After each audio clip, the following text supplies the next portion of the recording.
राजस्थान के सभी प्रदेशवासियों को नमस्कार। प्रकाश सरिंदी यूट्यूब चैनल पर एक बार आपका फिर से स्वागत है। दोस्तों, यदि आप राजस्थान से बिलोंग करते हैं और दोस्तों वोट डालते हैं या फिर किसी भी पद के लिए चुनाव लड़ने की तैयारी में है, तो दोस्तों आपके लिए बड़ी खुशखबरी आ गई है। हाँ दोस्तों, राजस्थान में पंचायत चुनाव को लेकर के, नगर पालिका चुनाव को लेकर के दोस्तों बड़ी अपडेट आ गई है। दोस्तों, आप वोट डालते हैं, चुनाव लड़ते हैं, तो साथियों अवश्य ये वीडियो आपके लिए बहुत ही खास होने वाला है। क्योंकि दोस्तों राजस्थान में जो पंचायत चुनाव होने जा रहे हैं, नगर पालिका के चुनाव होने जा रहे हैं, दोस्तों उसको लेकर के एक बड़ी खबर सामने आ गई है। साथियों, राजस्थान सरपंच चुनाव 2026 या नगर पालिका चुनाव 2026 को लेकर के बड़ी खुशखबरी आ गई है, बड़ी अपडेट आ गई है। दोस्तों 30 साल पुराने नियम समाप्त कर दिए गए हैं।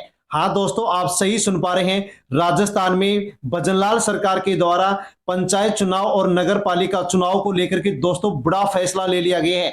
30 साल पुराने नियम समाप्त कर दिए गए हैं और दोस्तों नए नियम लागू कर दिए गए हैं। दोस्तों नए नियमों को सुनेंगे तो साथियों सुनकर के आपके होश उड़ जाएंगे। हाँ दोस्तों, नए नियम लागू कर दिए गए हैं और पुराने 30 साल पुराने नियमों को समाप्त कर दिया गया है। यानी कि दोस्तों अब राजस्थान में जो वोटर हैं, जो उम्मीदवार हैं, जो चुनाव लड़ने वाले हैं, दोस्तों उनको तगड़ा झटका यहां पर दे दिया गया है। साथियों, राजस्थान में पंचायत चुनाव और नगर पालिका चुनाव कब होने जा रहे हैं, तो दोस्तों उसको लेकर के महीना और जो तारीख है वो फिक्स है। दोस्तों बड़ी अपडेट आपके लिए आ चुकी है, बड़ी खुशखबरी आ गई है। साथियों, राजस्थान में पंचायत चुनाव को लेकर के, राजस्थान में नगर पालिका चुनाव को लेकर के दोस्तों बड़ी अपडेट आ गई है। साथियों, आप यदि वोटर हैं तो भी इन नियमों के बारे में अवश्य जान लीजिए। और साथियों, आप यदि किसी भी पद के लिए चुनाव लड़ने की तैयारी में है, यानी कि दोस्तों आप पंच, सरपंच, उप सरपंच, पंचायत समिति सदस्य, प्रधान, जिला परिषद सदस्य या साथियों आप जिला प्रमुख, इसके अलावा दोस्तों आप मेयर के चुनाव लड़ना चाहते हैं, सभापति के चुनाव लड़ने चाहते हैं, पार्षद के चुनाव लड़ना चाहते हैं, तो दोस्तों इन नए नियमों के बारे में आपको जानना बेहद जरूरी है, वरना साथियों आप चुनाव नहीं लड़ सकते। इसके अलावा दोस्तों जो भी राजस्थान के वोटर हैं उनको भी इन नए नियमों के बारे में जानना बहुत जरूरी है, वरना दोस्तों आप वोट नहीं डाल सकते, आपका नाम वोटर लिस्ट से हटा दिया जाएगा, आप वोट नहीं डाल सकते। और अन्य जो भी राज्य सरकार की योजनाएं हैं, जो केंद्र सरकार की योजनाएं हैं, उनका लाभ भी आप नहीं ले सकते। तो साथियों अवश्य आप पूरी जानकारी लें कि राजस्थान सरकार वोट डालने वाले वोटर के लिए और उम्मीदवारों के लिए, चुनाव लड़ने वाले लोगों के लिए साथियों कौन कौन से नए नियम अब राजस्थान सरकार लेकर के आ रही है, और साथियों पंचायत चुनाव को लेकर के और नगर पालिका चुनाव को लेकर के क्या अपडेट आई है, अर्थात दोस्तों चुनाव कब होने जा रहे हैं, उसकी पूरी जानकारी आपको वीडियो पर मिलने वाली है। इसलिए अवश्य आप वीडियो को एंड तक जरूर देखें, पूरी जानकारी लें। और साथियों जानकारी लेने से पहले प्रकाश सरिंदी यूट्यूब चैनल पर पहली बार आए हैं तो दोस्तों अवश्य चैनल को सब्सक्राइब कर लें, बेल आइकन प्रेस कर ऑल पर क्लिक अवश्य कर लें। और दोस्तों अन्य लोगों तक सोशल मीडिया के किसी भी प्लेटफॉर्म, टेलीग्राम, व्हाट्सएप, फेसबुक के माध्यम से साथियों वीडियो को सेंड अवश्य करें ताकि सभी लोगों तक जानकारी पहुंचे। दोस्तों सबसे बड़ी अपडेट आप ले सकते हैं, वोटर लिस्ट में 2 जगह नाम रखा तो 1 साल की सजा होगी। दोस्तों बड़ी अपडेट, राजस्थान में एसआईआर की शुरुआत हो गई है और मुख्य निर्वाचन अधिकारी नवीन महाजन ने कहा है कि वोटर लिस्ट में विशेष गहन परीक्षण, यानी कि दोस्तों एसआईआर है जो कि राजस्थान में शुरू हो गया है। और दोस्तों इसके माध्यम से 70.55% मतदाताओं को कोई भी दस्तावेज नहीं देना होगा। उन्होंने कहा है कि मतदाता वोटर लिस्ट में 2 जगह अपना नाम नहीं जुड़वा सकते और ऐसा करने पर 1 साल की सजा का प्रावधान कर दिया गया है। तो दोस्तों बड़ी अपडेट, यदि कोई भी साथियों व्यक्ति, महिला या पुरुष है, यदि 2 जगह अपना नाम वोटर लिस्ट में रखता है तो उसको 1 साल की साथियों यहां पर सजा काटनी होगी, जो कि साथियों यहां पर निर्वाचन अधिकारी के द्वारा बयान दे दिया गया है। साथियों महाजन ने मीडिया से बात करते हुए कहा है कि एसआईआर साथियों पूरे प्रदेश में शुरू हो चुका है और सोमवार को रात 12 बजे राजस्थान की जो मतदाता सूची है दोस्तों उसको फ्रीज कर दिया गया है, अर्थात उसको बंद कर दिया गया है। यानी कि दोस्तों अब राजस्थान में जो मतदाता सूची है साथियों उसका गहन परीक्षण किया जाएगा और साथियों इसमें जो भी दोस्तों अपात्र पाया गया उसका नाम इसमें से अब हटाया जाएगा। और दोस्तों इसके लिए अब सभी घरों में बीएलओ हैं, वो 3 बार यहां पर जाएंगे, एक घर पर 3 बार जाएंगे बीएलओ। महाजन के अनुसार बीएलओ घर घर जाकर के जनगणना फॉर्म भरेगा, हर वोटर से फॉर्म भरवाया जाएगा। सदस्य नहीं मिलने की स्थिति में बीएलओ एक घर में 3 बार तक जाएगा।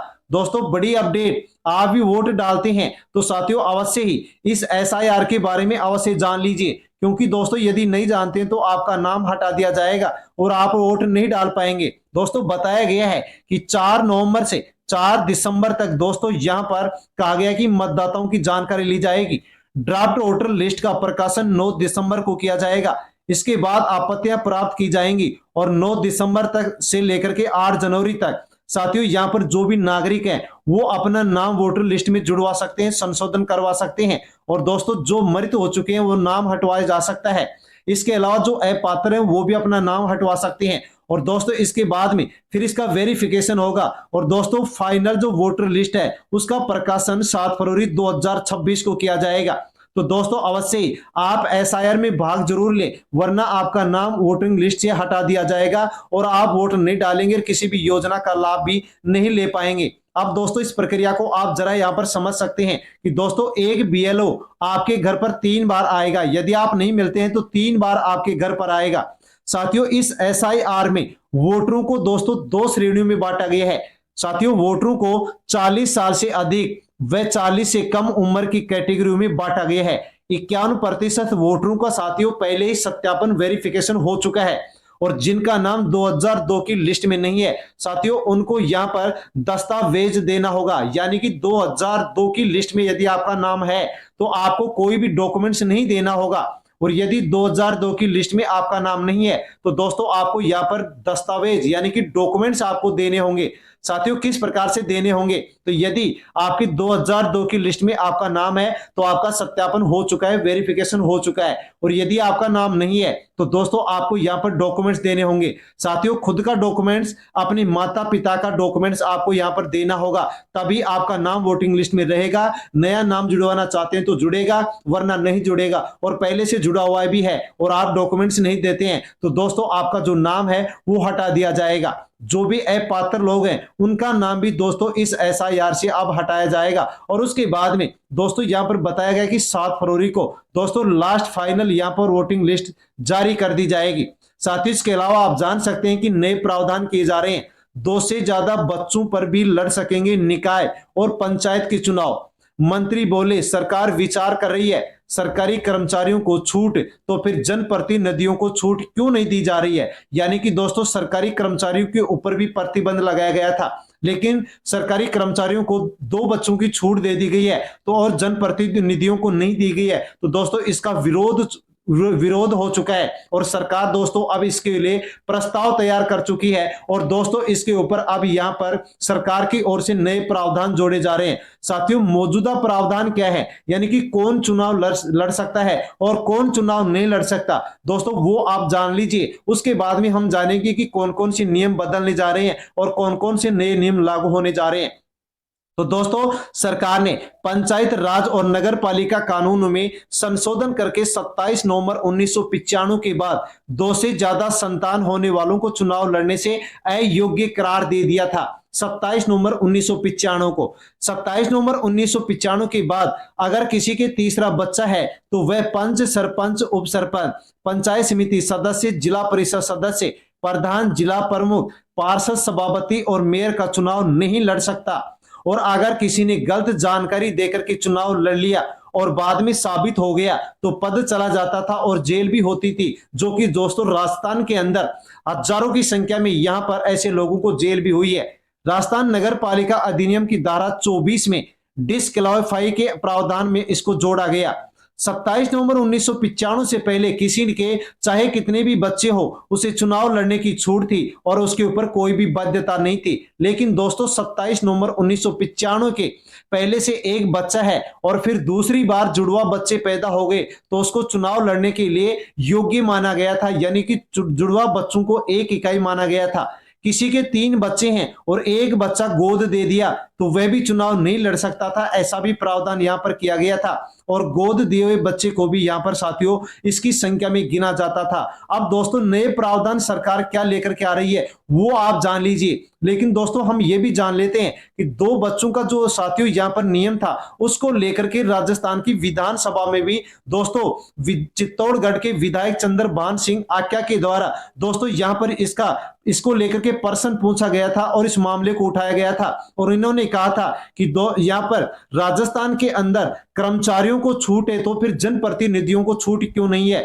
साथ में इन्होंने ये भी कहा था कि विधानसभा और लोकसभा का चुनाव लड़ने के लिए छूट है तो फिर यहाँ पर नगर पालिका और ग्राम पंचायत चुनाव लड़ने के लिए छूट क्यों नहीं दी जा रही है। यानी कि दोस्तों अब से पहले कांग्रेस सरकार के पूर्व विधायक हेमाराम चौधरी ने भी दोस्तों यहाँ पर यह मुद्दा उठाया था कि सांसद और विधायक का चुनाव लड़ने के लिए 2 बच्चों का यहाँ पर नियम नहीं है, लेकिन पंचायत चुनाव और नगर पालिका चुनाव को लेकर के नियम क्यों बनाया गया है। तो दोस्तों पूरी अपडेट आप यहां पर समझ सकते हैं कि 1994-95 में तत्कालीन मुख्यमंत्री भैरव सिंह शेखावत की सरकार ने राजस्थान पंचायत राज अधिनियम 1994 बना था। इसके मुताबिक जिन प्रतिनिधियों के 2 से अधिक बच्चे थे उनको पंचायत और निकाय चुनाव लड़ने के लिए पाबंद कर दिया गया और तीसरा बच्चा होने पर साथियों अयोग्य घोषित कर दिया गया।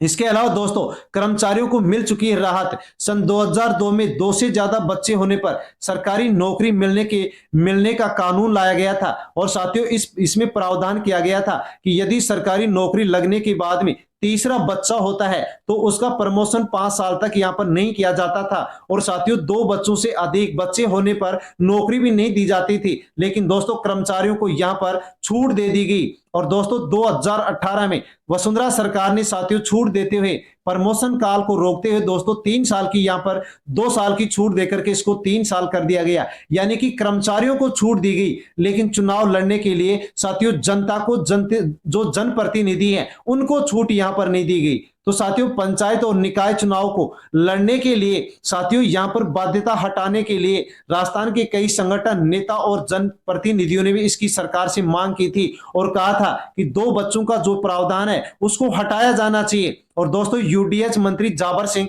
खर्रा का भी दोस्तों बड़ा बयान आप देख सकते हैं कि जब सरकारी कर्मचारियों पर 3 संतान का प्रतिबंध लगा उसे राहत दी गई तो फिर जनप्रतिनिधियों के साथ भेदभाव नहीं होना चाहिए, इनको भी छूट मिलनी चाहिए। तो दोस्तों यहां पर मंत्री जी ने भी कह दिया है। लेकिन यह कहा जा रहा है कि देश और राज्य के हित में जनसंख्या नियंत्रण बहुत महत्वपूर्ण विषय है।